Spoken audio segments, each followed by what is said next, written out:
កាន់តែក្តៅហើយនៅពេលនេះអ្នកនៅខេត្តអយុធ្យាជាង300នាក់បានប្រមូលផ្ដុំនាំគ្នាធ្វើបាតកម្មប្រឆាំងរដ្ឋាភិបាលថៃព្រោះតែរដ្ឋាភិបាលមិនព្រមបើកទ្វារទឹករំដោះទៅតំបន់ផ្សេងៗទុកឲ្យទឹកជំនន់ជន់លិចសហគមន៍របស់ពួកគេជាង3ខែមកហើយតាមការផ្សព្វផ្សាយរបស់សារព័ត៌មាន The Star នៅថ្ងៃសៅរ៍ទី8ខែវិច្ឆិកាឆ្នាំ2025នេះដោយនៅក្នុងនោះក៏យើងឃើញថាប្រជាពលរដ្ឋថៃនាំគ្នាបិទទ្វារអយុធយាសេនារងចាំឲ្យរដ្ឋាភិបាលធ្វើការដោះស្រាយដោយបានធ្វើការទាមទារឲ្យបើកទ្វារទឹកសាន់គោនិងឆៅចេតជាបន្ទាន់ដើម្បីជួយរំដោះទឹកចេញពីផ្សារសេនានិងតំបន់ក្បែរៗឲ្យហូរទៅកាន់តំបន់ធំចាផានធំបានសៃ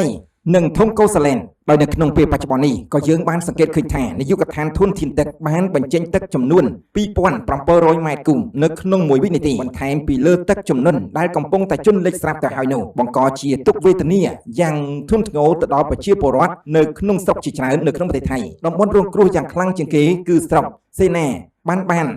និងផាក់ហៃដែលទឹកចំនួននេះបានបំផ្លិចបំផ្លាញផ្ទះសម្បែងប្រជាពលរដ្ឋជាង30000ខ្នងហើយគ្រួសារខ្លះត្រូវបង្ខំចិត្តដេកតាមចិញ្ចើមផ្លូវថែមទៀតផងនេះហើយគឺជារដ្ឋាភិបាលរបស់ថៃដែលកំពុងតែធ្វើឲ្យទុក្ខវេទនាទៅដល់ប្រជាពលរដ្ឋដែលកំពុងតែរងគ្រោះដោយសារតែទឹកជំនន់សប្តាហ៍នេះព្រោះតែរវល់ចង់បង្កើតសង្គ្រាមជាមួយនឹងកម្ពុជាគួរអ្នកយកពេលវេលាទៅថែទាំថែរក្សាប្រជាពលរដ្ឋរបស់ខ្លួនឲ្យសុខសាន្តទៅវិញទៅជាជាងបង្កបញ្ហាជាមួយប្រទេសជិតខាងបានជើងព័ត៌មានដែលយើងខ្ញុំបានលើកឡើងនេះក៏សូមបញ្ចប់មានការខុសឆ្គងសូមអធិស្ឋាន